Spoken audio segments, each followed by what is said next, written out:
My a-hole boss made up stories when I wouldn't sleep with him, so I outed him as a creep in front of the whole company. At first I thought it was kind of endearing that my boss would flirt with me in the break room and in the elevators. I thought it was innocent. Funny, I was bored at work and it felt cute that the only two gay guys in the office had a playful thing going on. He must be 35 years older than me and he knows I have a boyfriend. It was light banter, nothing serious. But when he pushed me up against a wall and tried to kiss me, I knew it had gone too far. He was my boss, but I still told him to F off basically, that I was not interested, and if he tried something like that again I would go straight to HR. I regret not going to HR immediately. Since I did wait, everything unraveled in a way I was not in control of, and I had to do something I would otherwise never do. He went to HR first. He spun them a web of lies, basically telling them that I was acting inappropriately, and had made advances on him, but I rejected him. So here he was trying to get me fired. We both knew he could have just fired me outright too, since he is my boss, but I guess he didn't want an unlawful termination lawsuit on his hands. HR pulled me into their office and told me I was receiving a warning, and if I ever tried something like that again I would likely be let go. I told them that everything he said was a lie, and they wrote it all down, but I don't think it got through. My reputation at this company was now completely effed. To say things were tense feels like a bit of an understatement. He was clearly hurt that I rejected him, and I understood that, but his response was totally childlike. He was pushing 60 and tried to get a 23-year-old fired Weinstein style. His true self was revealed to me,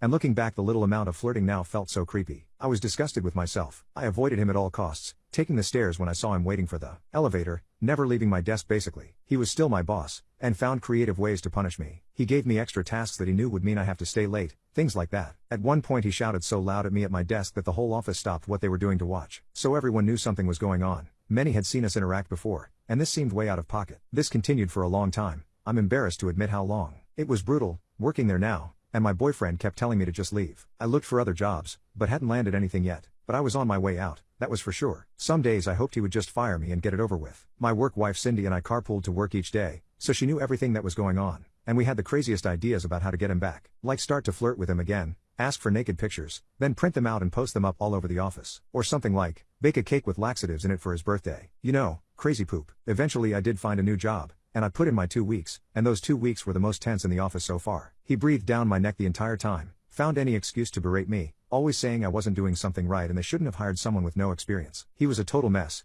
Clearly his little crush moving away was too much for him to handle. He had made my life miserable for what felt like forever. Cindy and I planned out how to get him back. It was my last day. I had it all planned out. I went into his office, closed the door behind me, pulled the blinds. He asked me what I was doing. I went up to him, sat on his lap, whispered in his ear, "It's my last day, then let's make the most of it." I was doing my absolute best to seem attractive. I had practiced the wink in the mirror and in front of Cindy 1,000 times. He was dumbstruck, couldn't produce words. He stammered something about doing it in his office, but I told him we needed more privacy, that people would hear me in here. I took his hand and had him follow me to the nursing room down the hall in the office. It was a little closet of a room with nothing in it but a chair for new mothers to pump mother's milk. I brought him in there, sat him down, started taking off his clothes. Soon enough he was fully naked body, sitting there in the mother's milk chair with only a thin door to shield him from an office full of people. And I stopped what I was doing to say, "I'll be right back, don't go anywhere." Another wink. He smiled the biggest smile I had seen on him. This was my big moment. I had been planning this since I put in my 2 weeks. I had sent out an email blast to the whole office except my boss. We were going to have a little surprise birthday party for him in the nursing room. I called everyone together as quietly as I could. We had a cake with candles and everything. They started singing happy birthday to Yo. Then I opened the door. They stopped singing. They all saw him inside, fully naked body, tugging his thing in the chair. People audibly gasped. One woman screamed. I laughed and laughed and laughed. He freaked out,